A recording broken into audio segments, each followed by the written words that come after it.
Basahin ko lang po mula po sa aklat ng Mangangaral 12:7 na ang sabi po rito ay alalahanin mo siya bago manumbalik sa alabok ang ating katawang lupa at ang ating hininga ay magbalik sa Diyos na may bigay nito. Alam niyo po mga kapatid, ibigay mo ang buhay mo kay Kristo at tiyak meron kang buhay na walang hanggan. At sa panahon na inalay mo ang buhay mo kay Jesus habang nandito ka sa lupa, siya ang mag-aayos ng buhay mo. Kaya nais ko pong ibahagi sa inyo ang Kristo na makapangyarihan, nagmamahal, nagligtas sa ating lahat. Sa gabi pong ito, kung naiintindihan mo na mahal ka ng Diyos, naiintindihan mo na makasalanan ka kagaya ko at gusto mong isuko ang buhay mo kay Jesus, yumuko po tayong lahat at sa iyong pagyuko, pumikit tayo ng totoo sa ating puso. Sundan niyo po ako sa panalangin ito.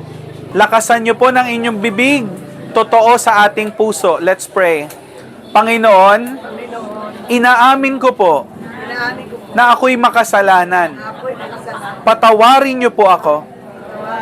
Tinatanggap ko po ang kaisa-isa inyong anak na si Hesukristo bilang aking Panginoon at tagapagligtas.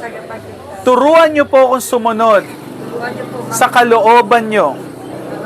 Pagharian niyo po ako. Salamat po sa kaligtasan at hindi na ako mapapahamak pa. Turuan niyo po akong magmahal, magpatawad, kung paano rin po kayo nagmahal, nagpatawad. Ito po ang aking dalangin sa matamis na pangalan ni Kristo Jesus, na aking Panginoon. Amen at amen. Kapatid, kung tinanggap mo si Jesus sa buhay mo, palakpakan mo siya. Amen. Bakit?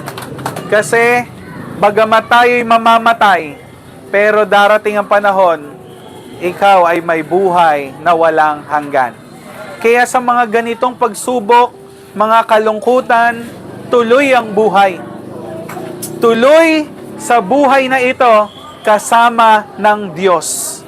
Huwag mo malimutang manalangin, huwag mo kalimutan ang oras mo sa Kanya, ilaan mo ang buhay mo sa Kanya, at tiyak, gagaan ang lahat.